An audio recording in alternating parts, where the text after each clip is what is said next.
Welcome back, everybody, to Wargaming History. This is a new take on alternative history where we follow World War II through a war game where we reenact the entire Second World War and see how the war could have gone if key decisions were made differently. Yes, so what we've done was that during the fall of 2025, we gathered roughly 30 individuals on the west coast of Sweden, divided by 2 houses, where we have everything from people from the armed forces, history buffs, and just enthusiasts of World War II gathered, where one house was an Axis house, another was an Allied house, and then we've played out a wargaming scenario of World War II in a fit-for-purpose World War II simulation over the course of one full day, basically. Throughout history, we have asked ourselves the question, what if? What if Germany hadn't invaded the Soviet Union in 1941? What if the Allies had lost the Battle of Britain? What if there was no Lend-Lease Act from the United States? This is Wargaming History. In the previous episode that we recorded, this is the second episode of this series, we did the start of the war and the North African campaign. And today we will look a bit east. So, where do you want to take us and where do you want to start, Boppus? Oh, maybe we need to introduce ourselves. Yes. Who are we? Who are we? You can start. Yeah, Who are you? I go by the name of, not the name, but the nick of Badger, and you are, which I already spoiled. Boppus. Boppus, yes. By nick. So, and as you already seen by the title, today we will look at Operation Barbarossa, the Eastern Front. Yes. And we thought that we would start off by, starting off what was Barbarossa in reality, and then we will dig deep into the wargaming scenario with our participant. What was in the build-up? What kind of armed forces? What's the TOE of our units and the armed forces in our scenario, and how was the outset and what actually happened versus reality. So that's what we intend to do today. Yeah. And Operation Barbarossa, you will stop me if I talk too much about this, because this research, I thought I knew a lot about Operation Barbarossa, but some things just blew my mind. But Operation and now you're doing what happened in reality of Barbarossa. Yeah, this is reality. Reality. So in reality, our Operation Barbarossa was the end of the German-Soviet alliance, where Germany launched a surprise attack the 22nd of June of 1941 on the Soviet Union, pouring in with over 3.8 million Axis soldiers into Soviet territory. And opposing them were just 3.2 million Soviet troops, which is way less than I thought it was. So Axis actually had an advantage at the outset of Operation Barbarossa. This changed later on. I'm going to say 3. What Axis? 3.8 million Axis and 3.2 million Soviet troops, or 2.9. But hey, that's probably including all the Axis miners, which are, we all know. Yeah, Romanian troops. Yeah, exactly. So the strategic goal was to wipe out communism, because Nazis don't like communists, and vice versa. And maybe we have to say it was the... I'm not sure if it's correct to say they had an alliance before that point. Was it? It was more the... It was a non-aggression pact. They were pouring in resources to Germany to fuel their war economy. I would say it was an alliance. Because people would be angry in the comment field by that phrasing of perhaps in the Comintern field. Okay. Sorry. Yeah. Non-aggression pact, but they were, really close in that non-aggression pact. The strategic goals were to wipe out communism, but also secure resources, especially oil resources, but also agricultural resources, land, and resettled territory, because Germany wanted Lebensraum in the east. And they expected a swift victory. Thought the Soviet Union will collapse within weeks rather than months. And the famous quote is, "We have only to kick in the door and the whole rotten structure will come crashing down." And for you knowing history, it wasn't really exactly what happened, but we'll come to that. But so are we starting with the relationships of how was the reality, like the build-up of the armed forces? You mentioned the fielded manpower now. Yeah. But are we looking? Should we look a little bit under the hood? What was on either side, and then compare that to our wargame scenario for the I'm build-up? totally prepared to give you the whole history here of Barbarossa. Oh, Should okay. So I? you're doing the whole timeline now. Yeah, I thought I should Oh, start with okay. the entire. Okay. Go ahead. Yeah. Go ahead. Yeah, sit back, relax, and I will explain to you how Barbarossa worked. Okay. So, but most people know that the Soviet forces were unprepared, disorganized, and were caught in a lot of bad encirclements. The German panzers, motorized infantry, penetrated deep into Soviet territory and destroying large formations and captured cities like Smolensk, the Battle of Kiev, a massive encirclement of Soviet troops. And we have three army groups here. We have Army Group North pushing towards Leningrad. We have Center advancing through Moscow, and the South going through Ukraine and taking large part of Ukraine during this operation. And even though it started out good, it went less and less good as it progressed. So our Barbarossa in itself lasted until December 41, and we'll talk even to June of 42 in this whole scenario.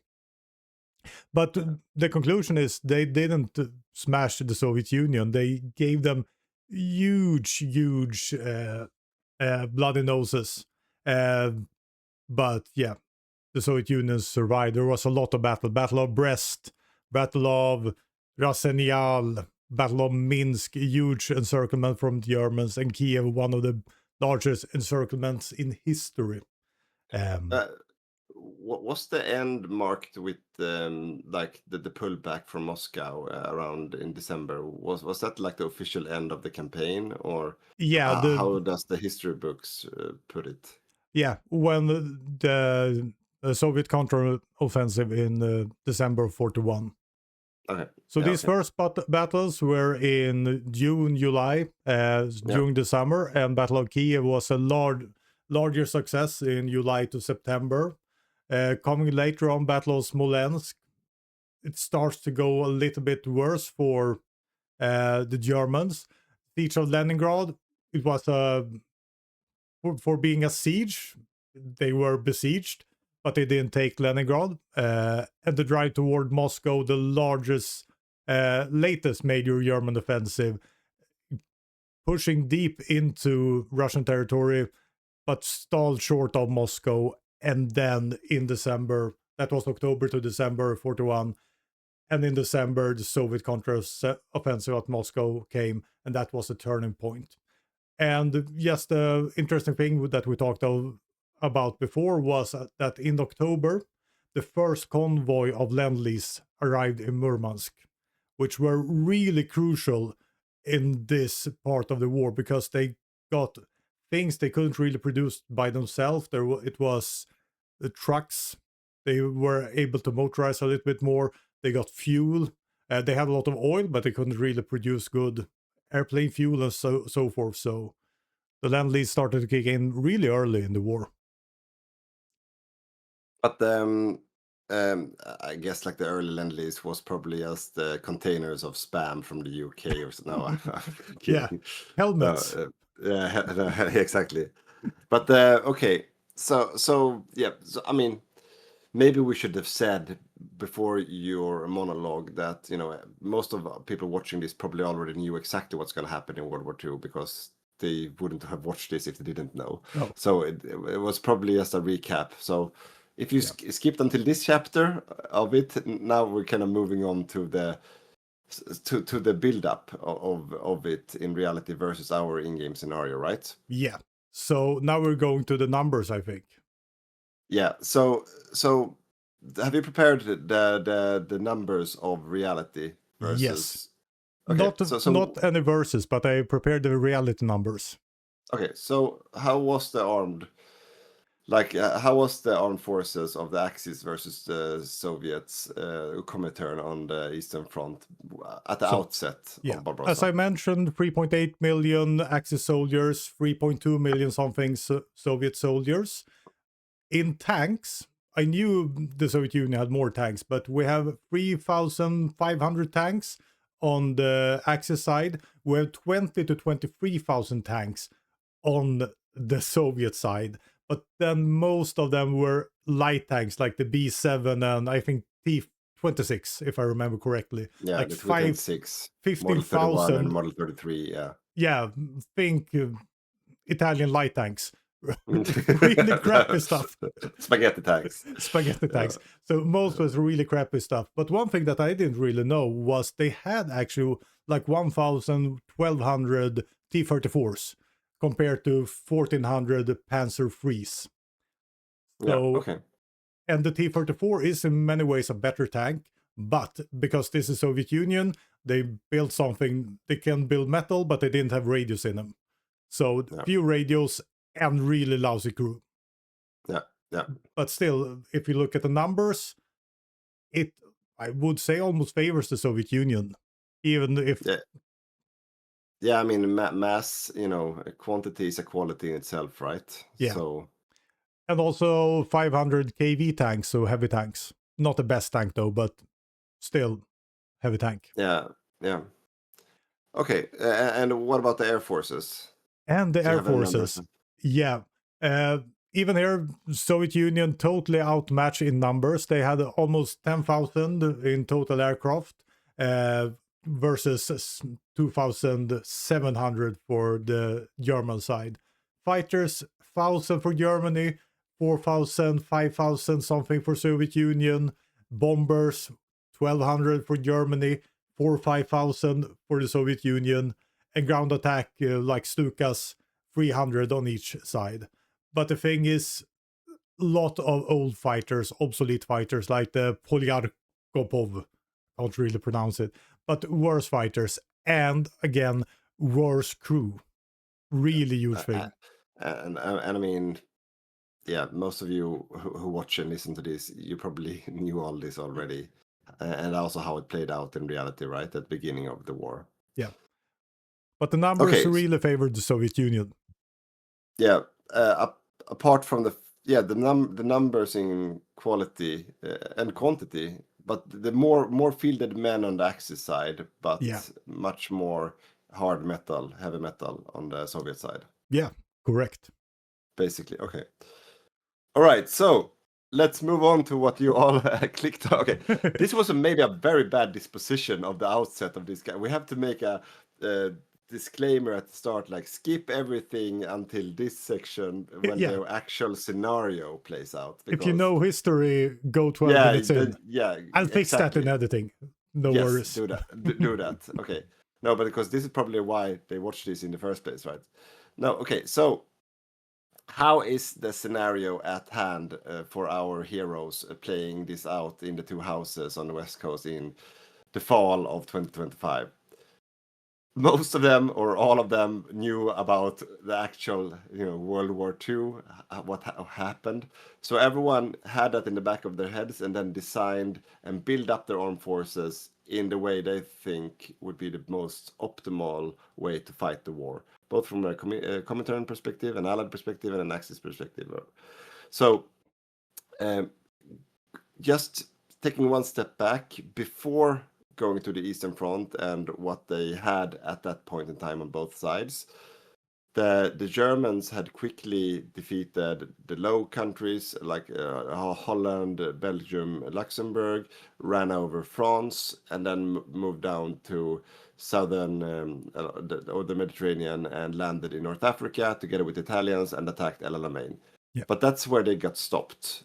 There were no operation from the Allies to push out like in reality, so there was not that like pendle going back and forth, but like a solid fortress defense of the Allied forces stopping the Germans in their tracks at El Alamein, which resulted in the Germans finally pulling back from North Africa, and they did like a solid commit with, I think they had 6 or 8 armored divisions with Panzer4s. They really committed their tanks in North Africa committed early. and optimized everything they had for that campaign. Didn't plan out as planned. They lost a lot of equipment over a long grindy war in over 1.5 years down there, but they didn't got overrun or encircled or anything. So they just pulled back, got up to the Eastern Front, prepared for the Barbarossa.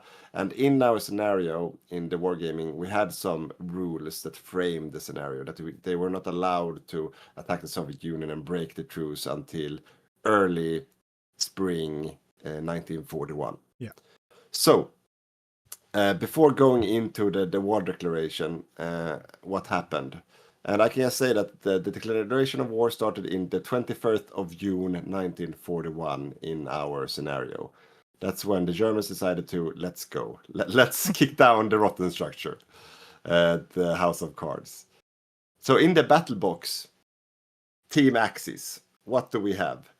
We have, of course, Germany, who was in our scenario controlled by two participants. And they had, for their disposal, 8 German tank divisions, the veterans from North Africa, and 10 more German tank divisions in reserves being exercised and trained. So they, in reality, they had, equipment and forces available of 18 tank divisions, and all of them were equipped with different versions of Panzer4s, basically. All modern with 7.5 centimeters barrels and armor upgrades and engine upgrades and everything. So it was like the modern top of the line equipment from Germany, equipment for 18 divisions. So like a really significant army. 6,300 Panzer4s available, out of which 2,800 were fielded up on the front line for Barbarossa. So 8 divisions ready. So Germany really pushed their war industry into building these modern tanks. Yeah, yes, but I'm going to get to it. But the interesting part is that they kept the majority in reserves. So they only used 8 divisions, and so out of the 6,300, they only had 2,800 like at the front line attacking. It's an interesting choice of the Germans. But anyways, so that was like the most, like the spearhead of the Axis. In addition to that, the Bulgarians, they shout out to the Axis miners.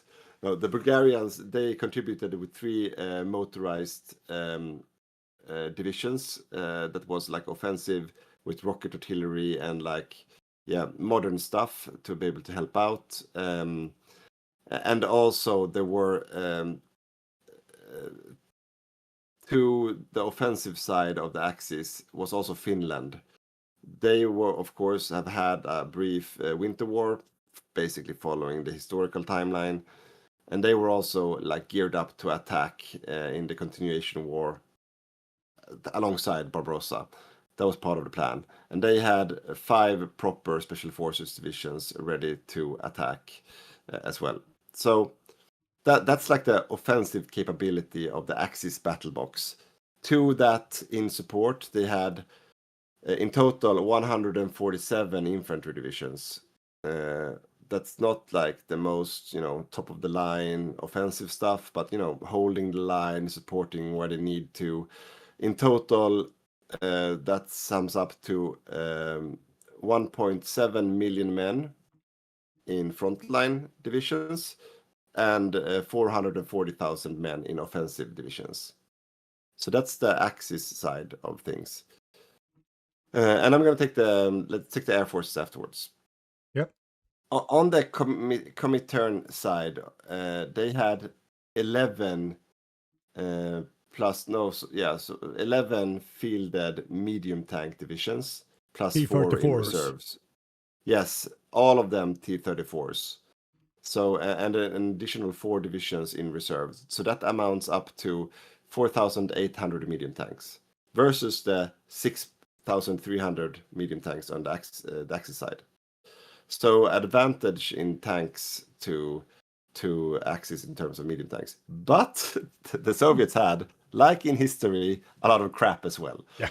So 30 light tank divisions with a mix, and this is like the goodie bag. Some better stuff, the BT7s, the BT5s, also okay. But then a lot of crappy T26, Model 33 and Model 31, which is basically all of it more or less crap at this point in time, especially versus Panzer4s, which was the only tanks that the Germans had. But still like a lot of heavy metal that can still be used against infantry. So in total, 9,600 light tanks on the Soviet side. So adding that up to the 4,800 medium tanks, it's not as much as in reality, but it's still, more than almost 15,000 tanks. Yeah, and much more. I think in real time we had 1,200 medium tanks T34s. So the amount of T34s are much higher. Actually a more formidable force in the Soviet side here in this scenario. So they learned from history and betted on quality instead. Yeah. So that's like the Soviet build-up, and on top of that they had 16 infantry offensive divisions for the northern side of the front, and then 288 like frontline infantry divisions. So in total, Soviets had 962,000 men with offensive capabilities and roughly 2.3 million defensive. So a total of 3.2 million men. So manpower-wise, versus reality, more manpower in the Soviet corner than in the Axis corner, but more qualified tanks on the Axis side of things versus the Soviet side of things. Yeah. But more qualified tanks on the Soviet side of things fielded on the front line and more in reserves on the Axis side. So the Comintern is actually fronting with much more heavy metal than the Axis in our war game. Above them in the skies, a really great Axis advantage. So we're talking about 4,300 fighters available for the Axis. Most of them are modern BF 109 F, G, and K versions. Almost 3,300 of them is the modern ones. And then the rest is like a mixed bag of A, B, and C 109 versions fighters. And then 1,200 CAS, out of which half of them are early versions of Stukas, the 87As, and then half of them roughly 87Gs, more modern versions. And then 500 tacticals, which most of them are crappy Dornier planes. That's the Axis Air Force, and the Soviet Air Force is not at all as big as in the reality, but it's we're talking about 2,800 fighters, so roughly 1,500 less than the Axis, but which the vast majority is crappy I-16 planes, and roughly 700 Lag 3s, which are the good planes on the Soviet side, which are more like comparable to the later BF 109s. And then 300 tactical bombers. So no real air support from the Soviet side in terms of close air support. So that was the proper rundown of the battle boxes. So quick summary. Much more qualified stuff in the air on the Axis, the advantage Axis air. And then much more tank on the Soviet side, but more qualified tanks on the Axis side in total. But, in the field, in the front, advantage Soviet, to be honest, in terms of tanks, because they had like 11 proper medium tanks on the front line and 30 light tanks, while the Axis only went in with 8 at the beginning, medium tanks. But so that's the rundown. Difference in the air. A huge Axis advantage in the air. That's correct. And just also for those who are really nerdy, so the Axis front line consisted of 23 of the infantry divisions were German, so very small.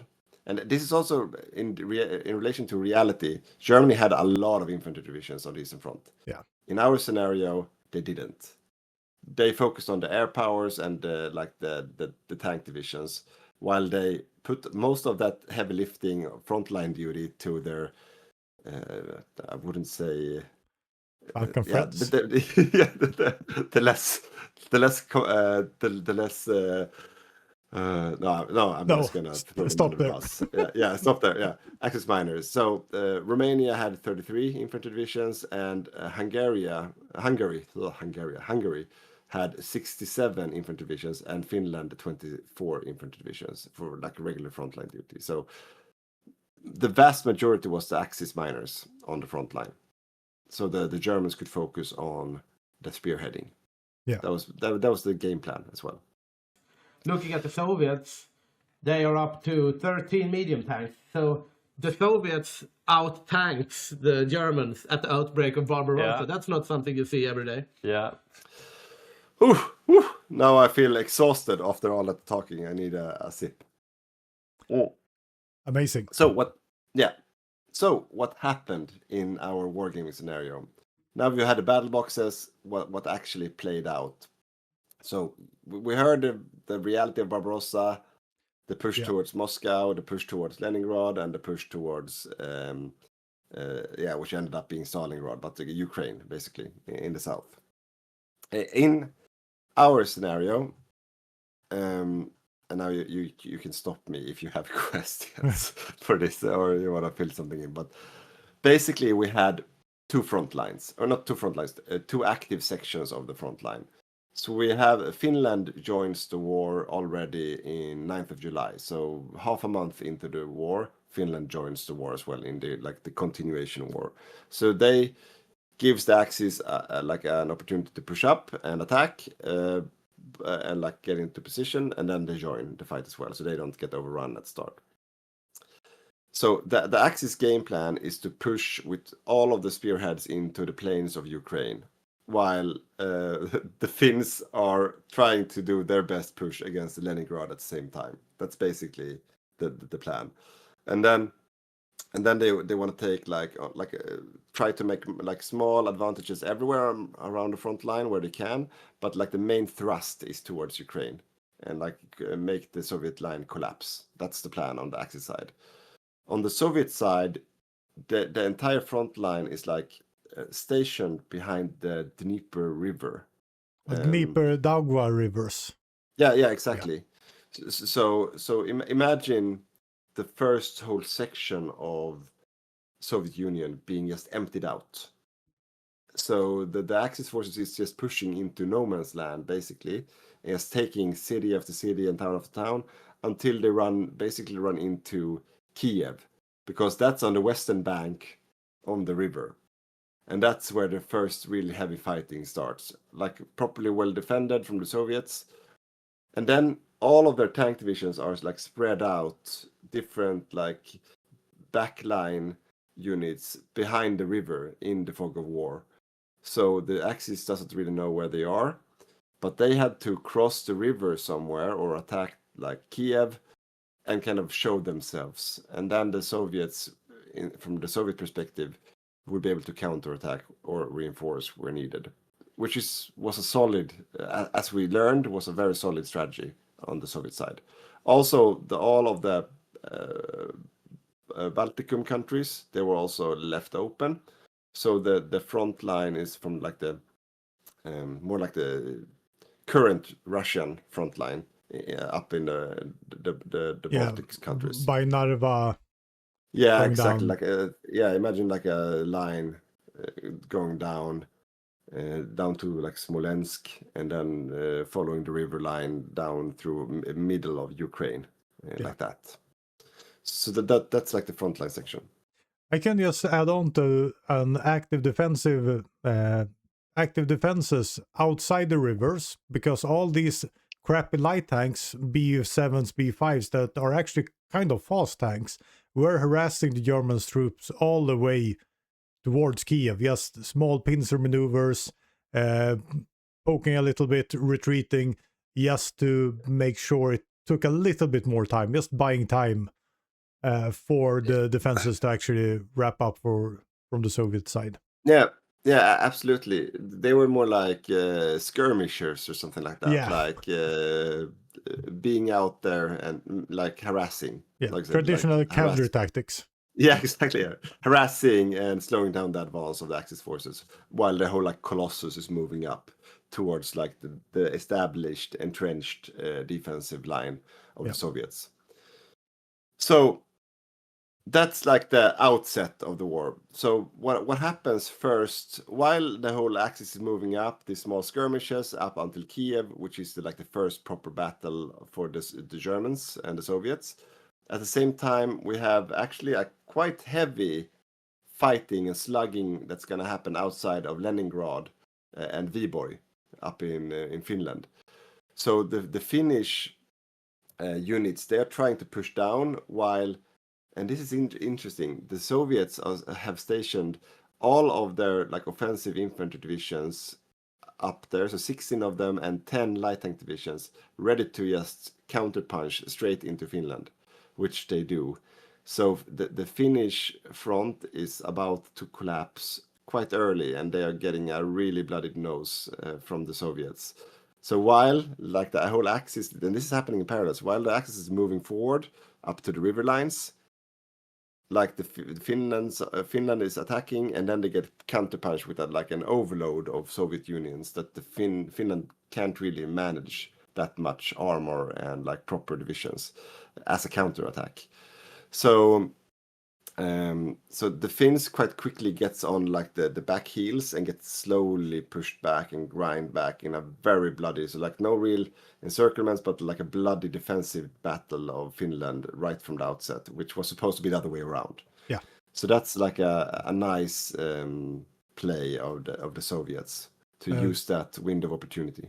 And I want to add on, in this war game that we set up, we have all the perks that like Finland have their sisu even in this wargaming. So one Soviet soldier will not kill one Finnish soldier. They will be much tougher, much stronger. And the same is true for Germany, with doctrines being much, much stronger. So even if you have one tank against one tank, the German tanks, the Finnish troops will be better in this early stages of the war because of better doctrine, because of better communications and so forth. So yeah, I just wanted to add that in. Yeah, and also like from an air battle at this point as well, most of the German air forces are up and helping out in Finland, while as on the rest of the front lines, it's actually the Soviets who are dominating the air, because most of the German air force is still stuck in the Mediterranean fighting the Brits. So they haven't really got the memo. So Goering is not still like, he's still down enjoying the sun in the Mediterranean and not realizing that the Operation Barbarossa is starting.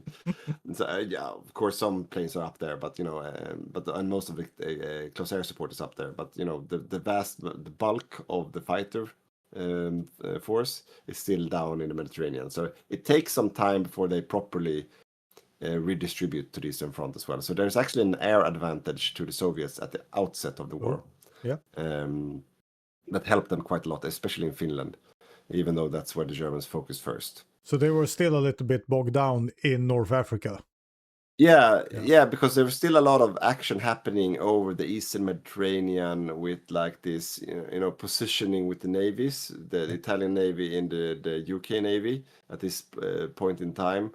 So they didn't dare to remove the Air Force from the Mediterranean, where they really slugged it out with the Royal Air Force at that point in time. So, because then they would probably risk losing the Italian Navy at the same time. So that's why they delayed that move of some of the Air Force. And that was probably a smart decision. We'll come to that later on. But I just want to say, if you're thinking that why are the Axis Air Force down there? There is a reason, and you will hear about it. Yeah, and the Italians still have like the vast army, like in I was gonna say Libya and in North Africa outside of El Alamein. They're parked there in like defensive fortress line with like hundreds of thousands of men still, like the entrenched. But okay, so moving back to the Eastern Front. Finland is already like on their heels, not properly on the heels, but like slowly being grinded backwards and taking heavy losses. And they're trading like 1-to-1 with Soviets, which is not a good thing if you're Finland. But once the Germans reach up to Kiev, the real like big push in Kiev is already happening in August 41, and at the end of the month in August 41, Kiev falls for the Germans, and that's when they like establish the left side of the bank of the River Dnieper, or the west side. So that's kind of like the position after that. Quite quick after that, the Soviets make a counter push in, like, if you look at the map of Ukraine, you have the Dnieper going down, and then it goes like this down to the Black Sea. So it's like what we call it, like a U laying down, kind of. And the Soviets pushed up with tanks from the south, from Crimea, and from the north, like encircling and trying to encircle whatever Axis units had pushed into that pocket on the west side of the river, because the west side of the river was empty. Yeah. So that was like a spring trap set up from the Soviets that caught some of the Axis, like infantry, by surprise, but no like real heavy metal trapped in that. So it was like a small blow, but not a big blow, and but still like a counterattack from the Soviets. And then the real battle happens in September, sorry, not the real battle, but the real battle happens like end of August and September, where the Soviets really started rolling in more heavy metal into that narrow pocket on the west side of the bank. Zaporizhzhia, Yeah, and there becomes like this counter-encirclement of tanks, and like real slugging it out with contested air above them. So like a proper jousting showdown with all the tank divisions from both sides, and like a complete concentration of medium tanks against each other, which ends up in both sides actually like slipping away to each side, no one really defeating the other, which is kind of interesting. And then it takes, and in parallel to this, some of the German tanks in reserves are getting fielded and moved up to Finland to help the Finns push back the Germans. Oh, sorry, not the Germans, the Soviets. The Soviets, yeah. So the Finnish line is stabilizing, and some German tank divisions, 2 tank divisions, moves up to Finland to help them out and push against Leningrad, which they do. So they start getting the upper hand again. With only 2 tank divisions, they manage to turn it around up there, which is kind of interesting. Yeah. The Germans are good with their tanks. Yeah, so and remember, the Soviets had 10 light tank divisions up there, and now 2 German see how medium rapid tank those divisions. B7, B5 tanks actually are when two proper German tank divisions just crush them up there. But it's also like hot gates in the battle of the 300 in ancient Greece. Like it's like a narrow coastline towards Leningrad, right? So 2 tank divisions can actually do a lot when there's not a lot of movement. Yeah. But okay. So now I'm just rambling on. But back to the Ukraine front. So the first like major action that turns into something bloody is happening around in October 41.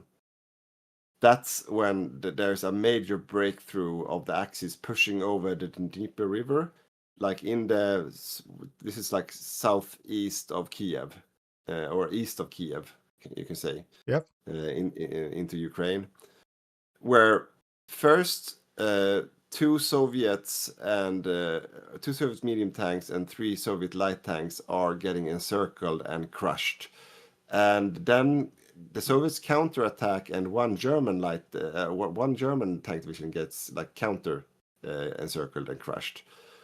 But the end of that battle ends up with Axis dominance on the eastern side of the riverbank, or I mean here is like the northern side of the riverbank, to be honest. But so they have a foothold over the Dnieper River, which is significant for the Germans, because that's what you want to establish, and they established like proper logistics and everything. So they have a proper foothold after that battle.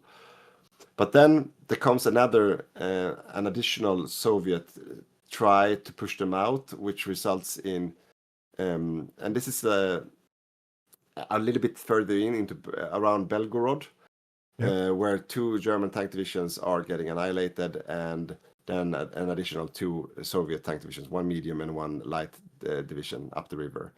So it's like a really hot contested zone, and the second counter push is in November. The first pushover is in October. So it's really like a lot of slugging and a lot of encirclement movements like a mess. So where are we now in the timeline? Is this like we're in November 41? We're in November 41. Oh, yeah. Yeah, and both sides have got like a bloody nose from battling, but the Axis have managed to secure a foothold over the Dnieper River, which was like the proper defensive line of the Soviets, with no real reserves in the back line.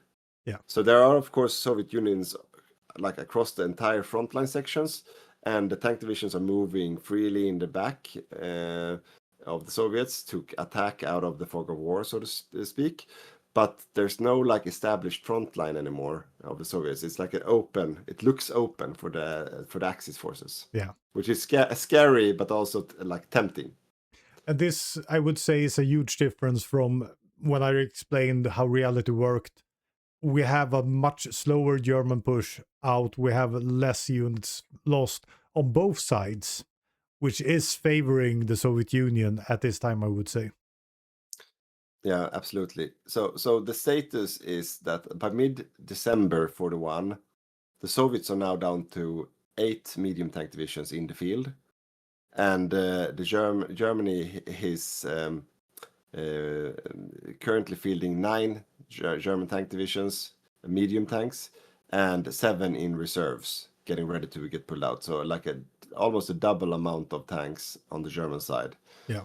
While the Soviets are down to 9, but 8, but still with a lot of light tank divisions left, of course.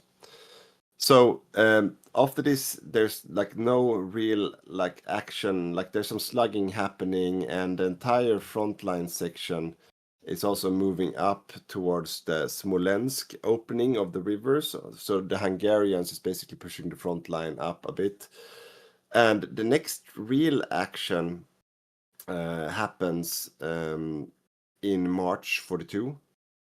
So now we're already over the winter. We're getting to the spring offensive because both sides are kind of like stabilizing the front for a couple of months. And then the real next action is happening in March 42, where Germany or the Axis managed to push through down towards Crimea over the river, Dnieper River, down that side. And then also the entire like Ukraine front is getting pushed everywhere by the Germans. Like no real encirclements, but like momentum everywhere. So they're going over the river and pushing. Yeah, they're over the river everywhere at this point, straight into like Soviet proper or Russia proper. Yeah. So Soviets are on their heels, and Germany's having momentum everywhere. And then there's the Soviet counteroffensive happens a bit further up around Kursk, where there is a German tank division getting overrun, and like some small action happening to stop the momentum of the Germans. But it's too far north in relation to the entire like the momentum happening down towards the Caucasus, so to happen. And then like the in April as well, all of a sudden in April 42, the Italians show up as well on the Eastern Front. And I haven't mentioned the Italians yet, but they show up with 2 tank divisions, medium tank divisions, and 8 proper like special forces divisions ready to hit the front line. And what they managed to do right away at the outset is to trap and annihilate a huge pocket once they get into action. And this is 1 month later, but they managed to trap 6 Soviet tank divisions, light tank divisions, and 17 garrison divisions, and basically deal like a super heavy blow to the Soviet like frontline section and some of the light divisions. And this is in June 42. But what happens at the same time where the Italians are up there, the UK is managed to do a landing, like not a D-Day landing, but a landing in Greece. So historically, the Allied forces, they take over North Africa, they do Operation Torch in Algeria, and then they do like a landing in Sicily and then into Italy. But this is in 43 in reality. But already in spring 42, UK has a stabilized main front, and dominance of the Eastern Mediterranean. So they decide to land into Athens and take Athens, and then spread out and annihilate all the Italian units that are defending Greece. Yeah. So it actually creates a foothold into Europe for allies at the same time, because the Italians are up in the Eastern Front joining the battle, so they're not there. So they saw an opportunity. And I really love this, because this is what Churchill always talked about, the soft underbelly. And actually plans for Greece were made in reality, but never came into fruition. And here it really did. And with a swiftness that was really well executed. Yeah, so exactly. So it's kind of like just when it starts to look quite bad for the Soviets, and like, or not bad, but the Soviets doesn't have the momentum. The Axis has a clear momentum on the Eastern Front, an advantage in quality tank divisions. Italy says, I want to join the party, and goes up to the Eastern Front as well. And it feels like, and this is a heavy blow straight away to the Soviets, together with the Hungarians.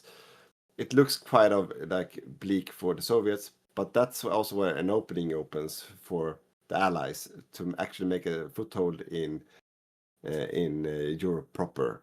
In the mountain regions in northern Greece, making a defensive line while mopping up southern Greece. So it actually creates this like fortress belt in Greece for the Allies that will become really like a headache for the Axis down the road. Yeah, huge strategic win for the Allied side here, I would say. And also a reason we talked earlier about having Axis planes in North Africa and the Mediterranean instead of having them in the Soviet Union. If they would have managed to actually sunk the UK fleet there, it would make a huge difference in how this played out. But they didn't, and they had to go up to the Soviet Union, giving them an advantage there, but making this opening for the Allied forces. So, yeah, I would say this was a huge thing.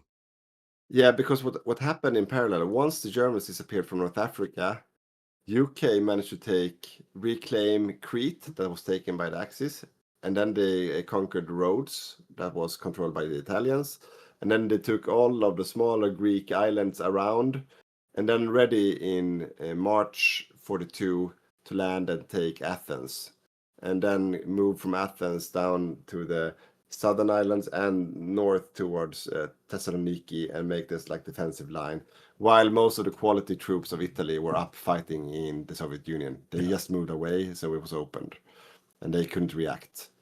So it was like a good timing of the Allies. And what happened also at the same time, this is also like spring 42, the Lend-Lease program really kicked off.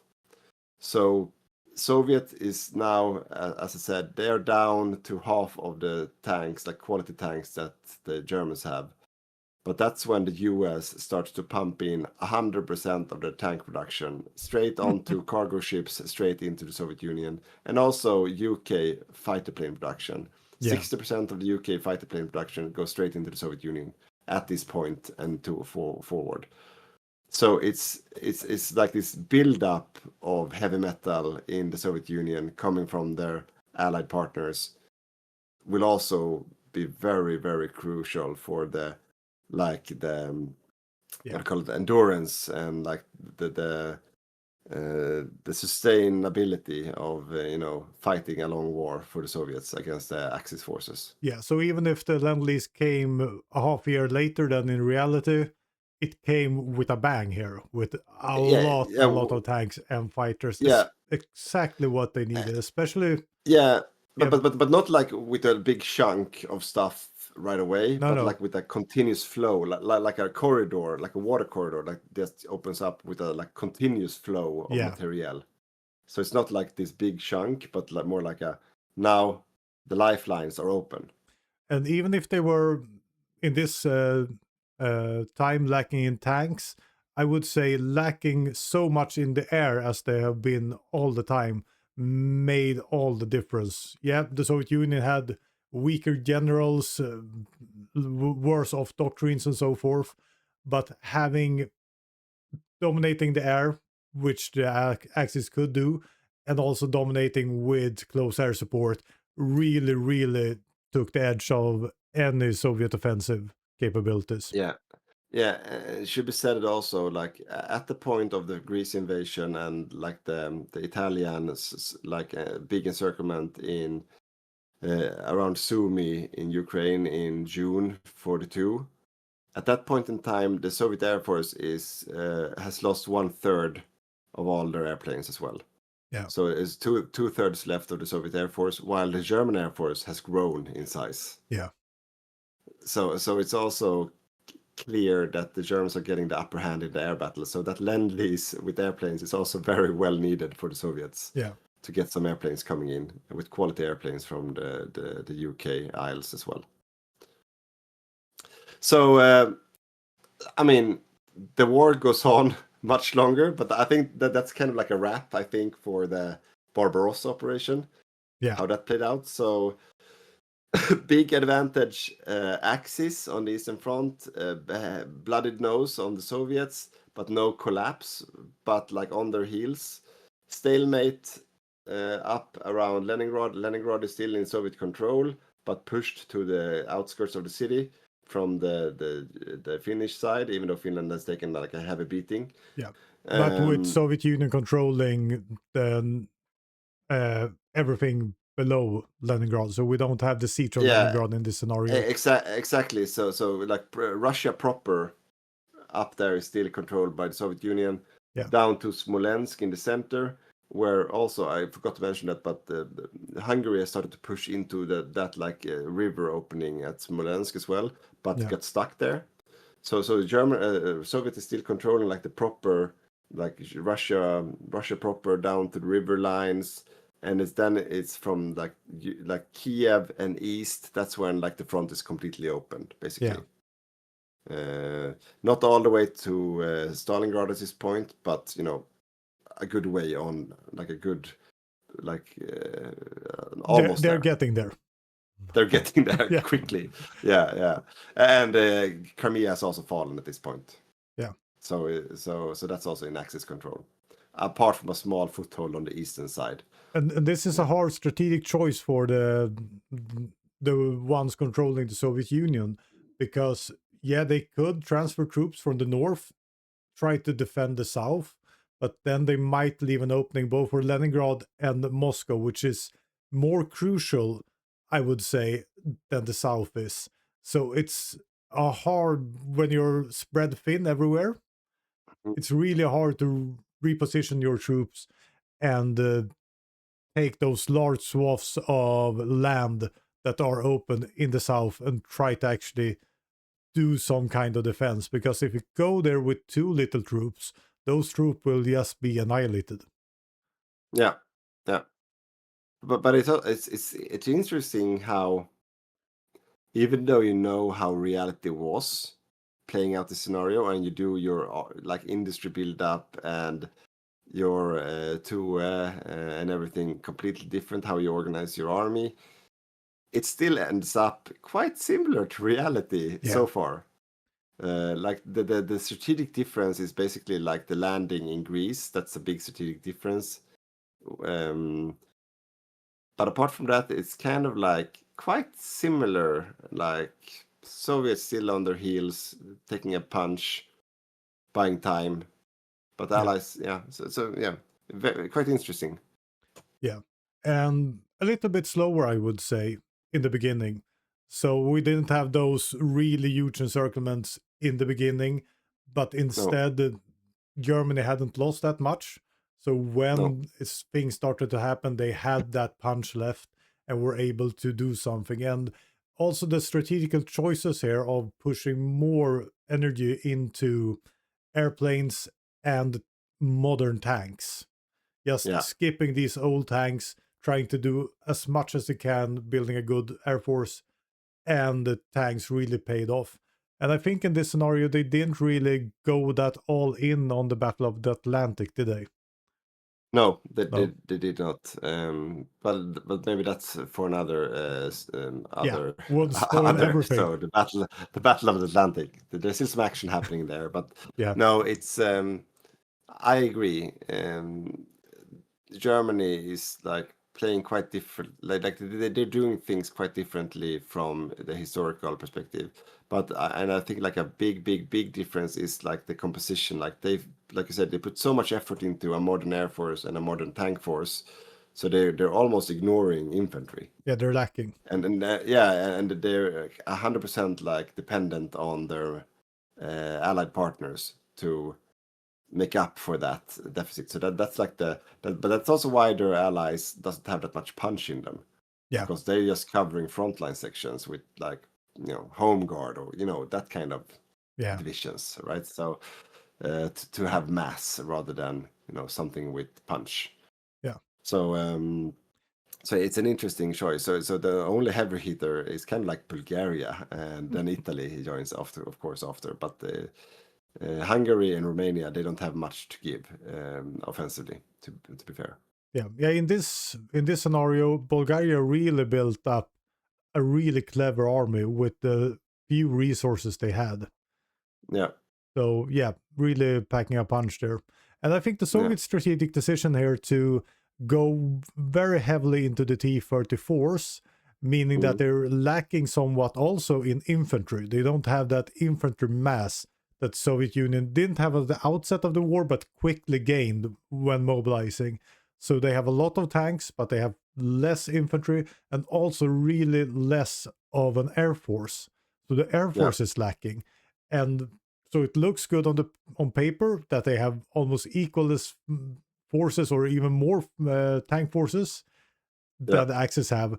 But when they're starting to fighting and get Stuka bombed and lack in air superiority, that gets really hard when the air force comes from the Mediterranean up to the and those 1200 close air support airplanes from the Axis side, that's a force multiplier on all the offensives that the Soviets can't really do much about, right? So when we have like the tanks slugging it out, you have to remember that over them we have Stuka bombers dropping bombs on them as well at the same time, right? So that's a force multiplier, making it like difficult for the Soviets to fight fairly back, right? So it doesn't help that the Soviets prioritized radio in this scenario. No, but in the wargaming scenario of the participants, I know also that the strategy on the Axis, the Allied and Comintern side was also to take a punch early with the bet that the US and the UK industry would recover the deficit that the Soviets would take. Yeah. So the bet is that Spitefuls and Spitfires would come in and fill up the gaps, and also Sherman tanks would start filling the ranks in the Soviet. Yeah.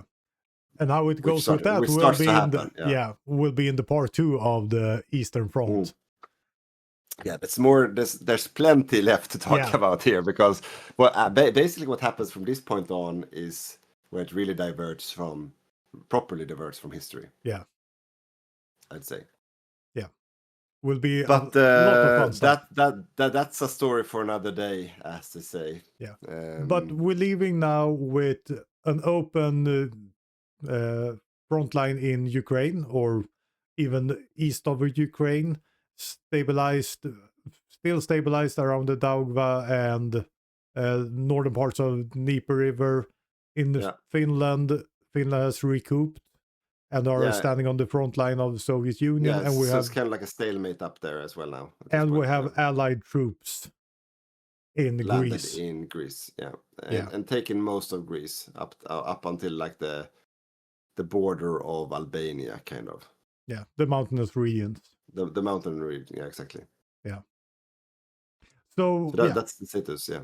That's where we are in the game. The scenario by summer of 42. Yeah. Yeah. So we hope you enjoyed this format. We hope you enjoyed this somewhat different thing.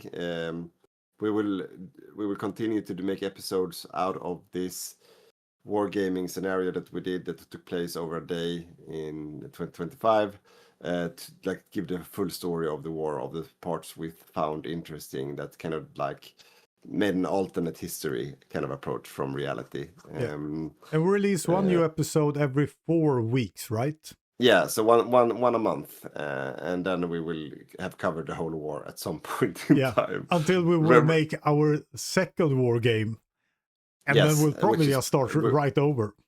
Yeah, right over, exactly. That's probably the plan. Yeah. But please comment, share. In the show notes, you also find links and the chapters if you want to skip something. And please share with everyone you know if you find this enjoyable. Yeah. I think that's a wrap, right? Yeah. That's a wrap. All right. See you guys Until next time. Next time. Bye.